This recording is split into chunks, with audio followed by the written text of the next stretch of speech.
Tennessee Life is supported through the financial support of viewers like you. Thank you.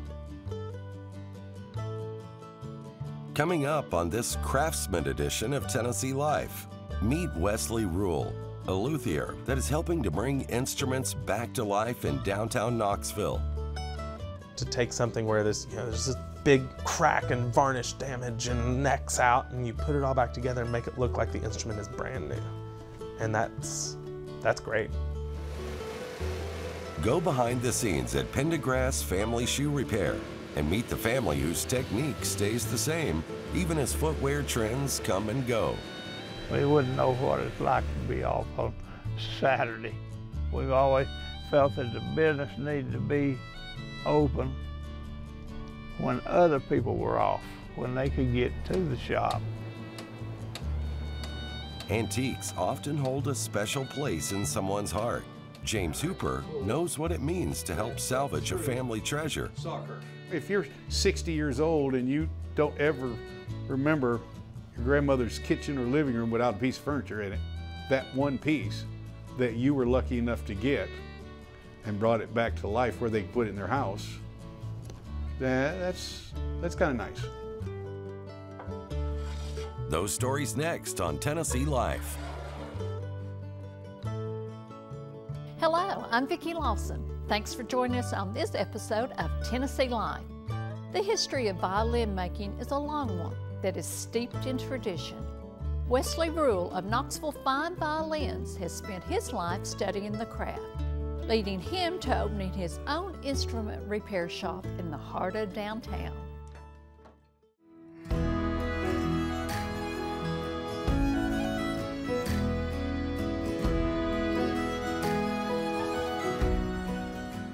The current status of violin making is actually much more exciting than people might think. We're only just now sort of recapturing how well violins were being made in the 1700s. Everything went into production mode in the late 1800s. We lost the art of violin making completely. The guild system in Europe kind of had a stranglehold on writing things down. So a lot of things were not written down. It was just taught word of mouth by master to apprentice, and you memorized everything. And we don't even know really there's multiple books about the geometry behind how a violin was made. We don't actually know. My name is Wesley Rule. I'm a luthier and the owner of Knoxville Fine Violins. I grew up doing a lot of carpentry. My father builds pipe organs. My grandfather was a cabinet maker. My great-grandfather was a piano technician. So I grew up around a lot of that. And I guess as an act of rebellion, I decided to move away from classical music and organ building and instead play Irish and fiddle music on the violin. So I really fell in love with that, and I remember at some point working at the shop with my father. We were both kind of looking at the violin, and I realized, I can make almost anything out of wood. I can make a table or a cabinet or, cabinet work for a pipe organ, but I have no idea how to make a violin. Everything seems totally arbitrary. There's no straight lines. And I started looking into, hey, there's actually violin making schools out there. Eventually, my plan was to go to ETSU and get a degree in history. And at that point, I kind of decided, I don't think I want to do that. I think I want to really explore violin making. And started going to the Violin Making School of America. Gosh, I guess that was 2009. We learned to make violins, violas, cellos, and we made them from scratch. Starting with just a big old chunk of wood. Almost all of the work is done by hand. And I also graduated, I think I was the first to graduate from the repair and restoration program that they started as well. Once you graduate the violin making school, everybody goes their own route. But we do learn at school how to make from a certain method. At the Salt Lake School, for instance, it's steeped very heavy in the Mittenwald German tradition, which tries to teach in a Cremonese Italian tradition. Once that top rib structure and back are on, then you have to take a block of wood and carve that all out. You carve a scroll, set this neck into the body of the instrument here, and then from there it's mostly setup. It's fingerboard, nuts, pegs, bridges, putting the sound post in it, varnishing it. That's a big job. I make all my varnish from scratch, so that's because I like to be I like to pain myself. And what's the word? Masochistic. I'm a little masochistic in that I make all my varnish from scratch. And then, you know, you set it up and then you sell it. Personally, I wanted to do a violin shop where I get to do all of it. I really enjoy working with customers and doing sales. I like working with high-end professionals, but I also really like working with young people. You want a dime or something to put in there? Whatever will get me. I mean, you're not going to be here much That longer. guy, I'm telling you what. All right, you got 5 minutes. I seriously would have ran out and just yelled at the guy. I also really like doing restorations. I love taking old violins, bringing them back to life, and then sell it, put it in the hands of a really talented musician, and watch the music flow from the instrument that hasn't made a sound in 100 years. I think one of the most common things that I see, a lot of it's just setup work. I'm very meticulous about my setups. We're talking about your bridge, your string heights, your fingerboard, your sound post, all these things that are interchangeable. They don't affect the value of the violin. People are getting new sound posts and new bridges and new strings and new tailpieces. These are things that happen all the time. And so a lot of what I do is like, okay, well, let's exchange this tailpiece. Let's do a new sound post. Let's try and tweak this bridge a little bit. Let's really maximize this violin's potential. I also get a lot of just basic repairs. You know, somebody sits on their violin, you know, somebody, you know, unfortunately, another aspect of my job is undoing and redoing things that other incompetent luthiers have done in the past. It's part of the job. It's also one of the things that many of my mentors and teachers have pointed to and said, don't be that guy. Don't be the luthier that other luthiers curse in the future. And that's not to say that people haven't done their best with what they have, but it can be really frustrating, especially when I see like a really fine instrument that's just been mangled, you know, by some luthier who shouldn't have been touching it. And so a lot of my job is doing that, is undoing bad repairs and trying to fix it. The job of a restorer is to make it look like I was never there and to make it look like the instrument was never damaged. And that's really rewarding too, you know, to take something where there's, you know, there's this big crack and varnish damage and necks out, and you put it all back together and make it look like the instrument is brand new. And that's great. We are open from 10 a.m. to 2 p.m. on Saturdays. As a craftsman, really all I want to do is sit down at the bench and do my work. And it's aggravating to have to deal with things like websites and, you know, technology, you know, having a phone number. I kind of work on the cutting edge of medieval technology. So, you know, working with a computer is not my forte, and having to do, it's sort of a necessary evil. But, you know, you got to do it if you're going to be a business owner. So I left a little bit of length because it's super humid, and when winter comes, it's going to dry and the hair's going to shrink. Awesome. Honestly, my wife and I didn't think we could afford to be down here. You know, said for lease, and we were like, you know what, for fun, let's just call and see what he says. And we called, and that introduced us to the landlord, and he was very interested, and he ended up being really nice, and we worked out a deal, and now we get to be in, I mean, a great place downtown. I mean, the location is nearly perfect for us. And I grew up here, and you know, I grew up sort of going around downtown in the old city, so it was also probably for me, it was, you know, coming back home and being back where I'm really familiar with all the people and all the places, and now I get to be a part of it. I get to be a business owner in a city that I love, in a place that I love.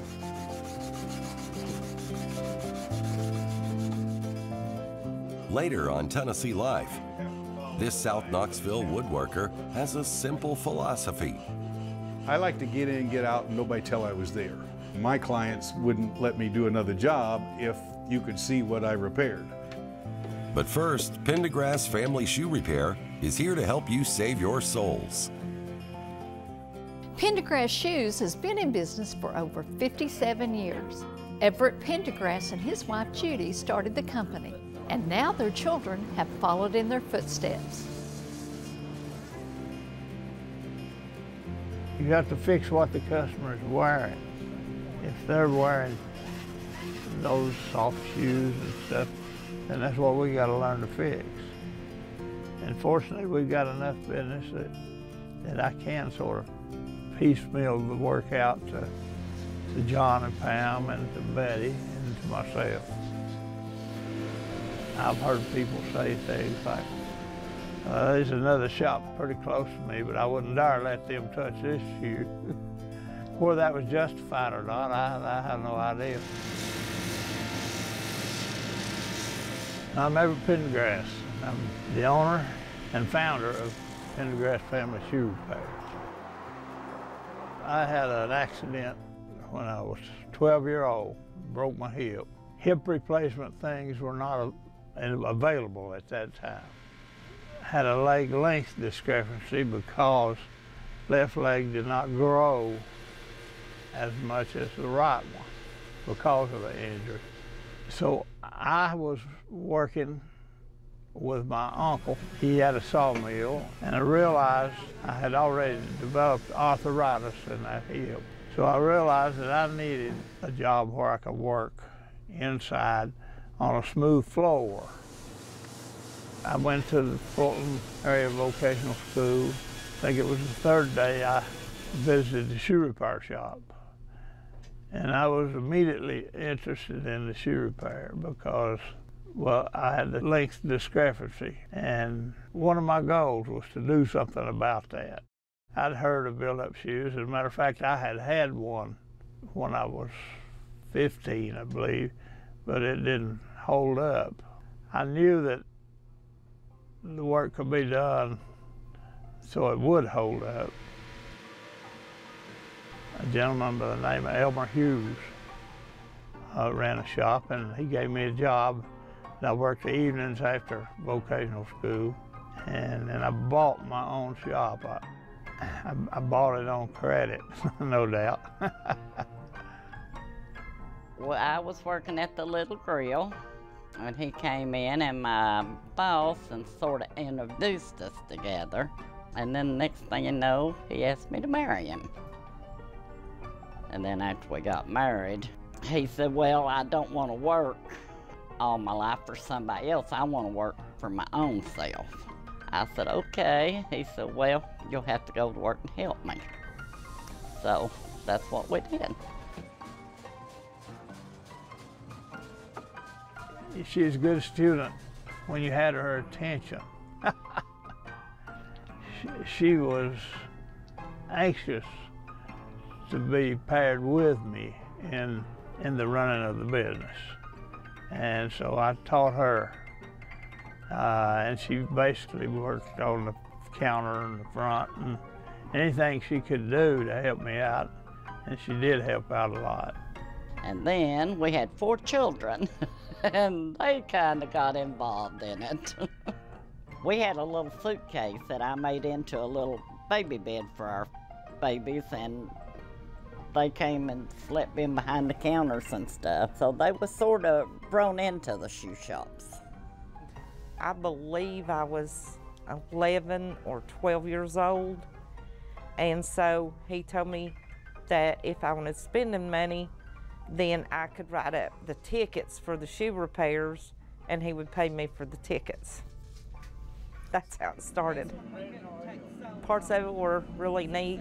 Parts of it were, I thought, boring when I was young. Something that I just grew up with so much that it's just in my blood. I can do it in my sleep. Our babysitter was mom and dad at the shop, outside of college and playing baseball. Pretty much did this. Did some computer programming in college, but ultimately come back to work with my hands. Growing up, you go from really nice dress shoes to kind of a throwaway society where everything's, vinyl, throw it away, fad, cheaper. Now I'm starting to see some high quality shoes coming back. So the feet are ultimately better took care of when you got a good premium shoe. And people from my walks of life get their shoes fixed if they've been taught to.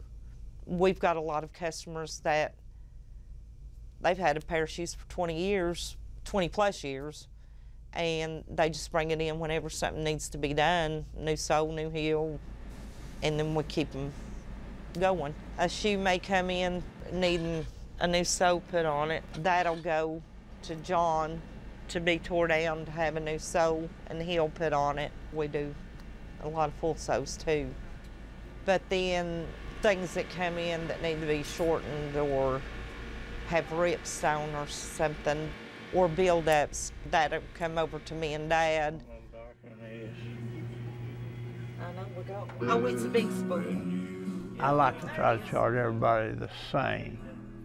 I think that's the way you can communicate with people, by treating everybody the same. The way I price my work right now, presently, I charge $30 to take that sole off and save it. And I put the build-up on there in increments of up to a ½ inch. If you're wanting 5/8 of an inch, you would put 3/8 on there and just do the math. A ½ inch on top of that, and that's your 5/8. And then you would put the original sole back on the bottom of it. And you would charge $30 for opening that up and saving it and putting it back, $30 for that layer, and $30 for that one.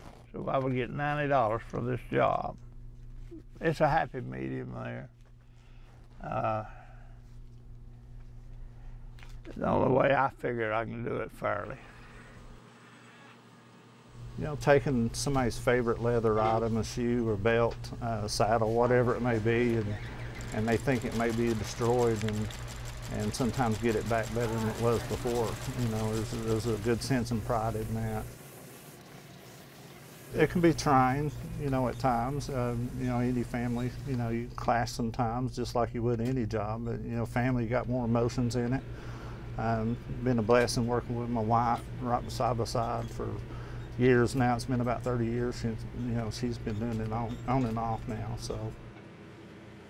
You know, you can recognize you've done your best and that you were not a burden to the community, that you made your living by the sweat of your brow. Now, I know that I could have probably got into other things, maybe even politics, but I wouldn't feel near as good about that as I am being content with what I'm doing. I hope to turn it over to my children, and they want it, I believe. John wants the shop, and Betty wants to work in the shop, and I'd like to see the two of them and their families keep the shop going on, and I'd like for the name Pendergrass to be on Kingston Pike several years from now. That'd be my goal. James Hooper believes a good repairman is the one you never knew was there. After a long career of antique woodworking, he's gotten pretty good at covering his tracks, and he shows no signs of slowing down.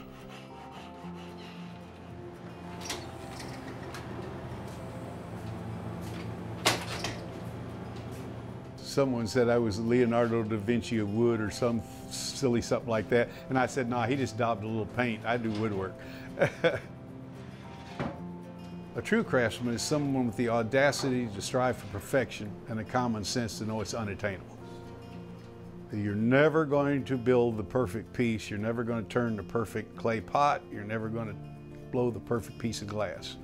My wife often gets upset if a client, they will just send me a check and I'll put the piece in storage. No, I will sit and look at it and go, I can do that better, and I will take something off and fix it, and my wife comes in and goes, you already got paid for that, you're doing it again. So that's the perfectionist in me that's unattainable. And tweezers, and I pull that up through saw curve. My name is James Hooper. I do furniture restoration and custom building in East Tennessee, and I have been doing it now for a living 47 years, and I did it as a hobby since 1959. My mother wanted a little swinging picture frame. She was going to buy it, and my dad said, no, we'll build one of those. And he went out in the garage and made one, and I thought, well, I like this. And we started making little picture frames and little shelves, whatnot shelves that you hang on the wall, and doing things like that. And then around the time I was 12 years old, I started building furniture. Then after that, around 13, 14 years old, I started bringing stuff in from junk shops that I thought was antique at the time. It wasn't, but I thought it was. And it would be a broken rocker on a rocking chair or something, and I'd bring it home and fix it. And, you know, I think I gave 75 cents for a rocking chair with the rocker missing. And that slowly developed into a love for antiques and a love for building furniture. I like to say, and it's the truth, anybody who thinks they're self-taught's a fool. I'm a sum total of every woodworker I've met and shot the breeze with over a piece of furniture. And occasionally somebody says something that they've never woodworked in their life, but they ask a question and it makes me think of a way to go a different way. Anywhere, anytime, you'll come up with something that you can use. When you start out, you take whatever job comes your way to repair. I have made belly rollers for bush hogs, and I've made parts for goat wagons and everything else. If somebody comes in, you do the job and you get paid for it. But as you get better and your taste change, you start having appreciation for things that were completely handmade. When you sit down and you realize they were in a room with a couple oil lamps and a dingy window, and they were making inlay and cutting dovetails, and their glue pot was something you had to heat up on a pot-bellied stove to get the glue hot. You would get an appreciation for what it took for them to make it. When I'm doing restoration, I tell people over and over again, the biggest mistake restorers make is doing it the way they want to do it. You have to restore at the level of the man who built the piece. So if you can't build at his level, let somebody else do it. And at the same time, if he was a country craftsman and things were not square and so on, then you got to copy the same type of work he does so your repairs don't show up. The first time I built a door, I was real excited and it was beautiful and it fit. It was going to fit, it looked just fine, and I went to set it in and I realized that the cabinet wasn't square. So I had to rebuild the door to fit an out-of-square cabinet. I like to get in and get out and nobody tell I was there. Now, some museum curators will argue, no, you should be able to see the repairs because it's part of the history. And my clients wouldn't let me do another job if you could see what I repaired. You know, they think it should look new and shiny, which my customers don't want. So I go to hours and hours of trouble to put in wear, to put in coloration, and sometimes the piece will be colored close to fitting and then bleached and done again 6 and 8 and 10 times so that it will have 200 years of change on it.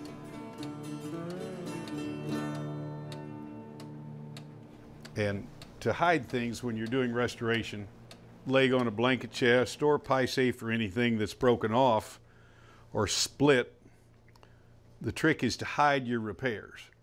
So with this one, you deal with your rings, and the repair is hidden once you slide it back together and glue it in place.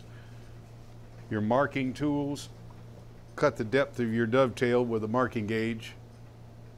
Your dovetails, this is your pins, this is your tails.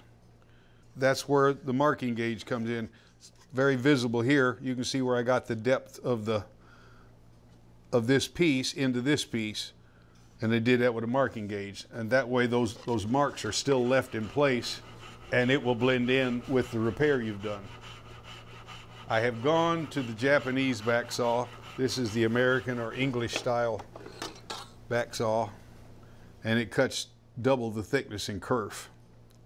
And it cuts on the forward stroke where this one cuts on the back stroke. So they can have a thinner blade. I'm looking at the blade. And since it cuts coming back, you're not binding it. You do the initial cut with the back saw, and then you chop everything out with chisels.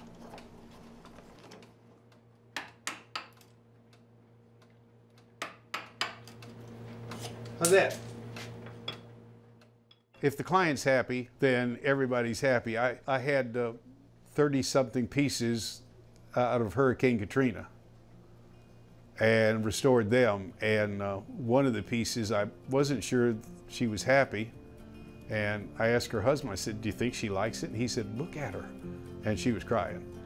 And you know, oh, okay, I did it right. So it happens. And you're bringing, like I say, if you're 60 years old and you don't ever remember your grandmother's kitchen or living room without a piece of furniture in it, that one piece that you were lucky enough to get, and all of a sudden it's now usable, even though it might have been in the barn for the last 10 years. If I've taken the barn off of it and brought it back to life where they put it in their house, that's kind of nice.